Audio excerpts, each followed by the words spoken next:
Hello all. ఈ వీడియోలో after birth movie review అయితే తెలుసుకుందాం. రీసెంట్ గానే లయన్స్ గేట్ ప్లే లోకి తెలుగు డబ్బింగ్ తో పాటు స్ట్రీమింగ్ వచ్చింది. మూవీ రన్ టైం అయితే 1 hour 45 minutes అయితే ఉంటుంది. స్టోరీ ప్లాట్ విషయానికి వచ్చేస్తే ఇది ఒక పోస్ట్ అపోకలిప్టిక్ టైమ్ లో రన్ అవుతుంటుంది అనమాట. మెయిన్ లీడ్ అయిన హీరో జేక్ తన ఒక ఎక్స్ సోల్జర్ భయ్య. రిచ్ పీపుల్ కోసం ఓల్డ్ వరల్డ్ ట్రెజర్స్ ని హంట్ చేసే ట్రెజర్ హంటర్. తనకు ఒక మిషన్ అయితే వస్తుంది. మోనాలిసా పెయింటింగ్ ని రిట్రీవ్ చేయాలని చెప్పి యూరోప్ కి వెళ్తాడు. దాని తర్వాత ఏం జరిగింది అన్నదే మీరు ఈ మూవీలో చూస్తారు.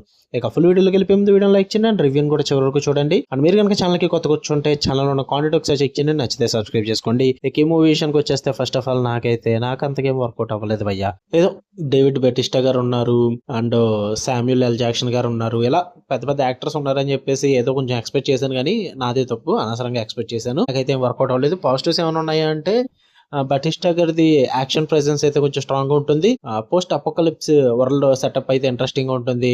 పైగా ఫన్ మిషన్ బేస్డ్ స్టోరీ ఉంటుంది అనమాట. ట్రెజర్ హంట్ యాంగిల్ అన్నది కొంచెం కామెడీగా వర్కౌట్ అవుతుంది. అండ్ ఫ్యూ యాక్షన్ సీక్వెన్సెస్ అయితే హైలైట్ అవుతాయి అంతే. ఇంకా నెగిటివ్స్ విషయానికి వచ్చేస్తే చాలా ఉన్నాయి. పెద్ద యాక్టర్స్ ఉన్నప్పటికీ కూడా ఎవరిని యూజ్ చేసుకోలేదు, ఏదో జస్ట్ స్క్రీన్ ప్రెసెన్స్ కోసం ఉంచుకున్నారు అంతే తప్ప నథింగ్ ఎట్ ఆల్. అండ్ పెద్ద పెద్ద యాక్షన్ సీక్వెన్సెస్ ఉంటాయి కానీ రైటింగ్స్ మాత్రం కొత్తగా ఉండవు. అండ్ మూవీ కూడా చాలా ఫెమిలియర్ టోన్ లో రన్ అవుతుంటుంది. అంటే బిఫోర్ మూవీస్ ఇలాంటివి చాలా చూసేసాం అనమాట. సో కొత్తగా అయితే ఏముండదు, చాలా ఫర్గెటబుల్ గా ఉంటుంది. చూసిన 5 నిమిషాల్లో మర్చిపోతారు భయ మూవీ కోసం, అంత గొప్పగా ఉంటుంది అనమాట. అండ్ స్టోరీ కూడా చాలా షాలోగా ఉంటుంది. అక్కడ కూడా కొత్తగా గ్రౌండ్ బ్రేక్ అయితే ఏం చెయ్యరు. అంటే కొత్త మూమెంట్స్ ఉండవు, కొత్త ట్రూప్స్ కూడా ఉండవు.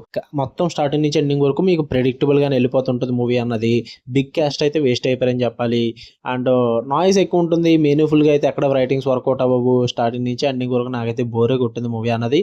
ఏదో అక్కడక్కడ యాక్షన్ సీక్వెన్సెస్ కోసం అండ్ బటిస్టా గారి స్క్రీన్ ప్రెసెన్స్ కోసం కొంచెం ఏదో అలా టైం పాస్ అయింది, కానీ నాకు నచ్చలేదు భయ్య. చూద్దాం అనుకుంటే లయన్స్ గేట్ ప్లే లో ఉంది, చూద్దాం అనుకుంటే ట్రై చేయండి, మీ ఇష్టం, మీ ఓపిక. మీకు వీడియో లైక్ చేయండి, షేర్ చేయండి. మళ్ళీ నెక్స్ట్ వీడియో కలుద్దాం. Until then love you all, by.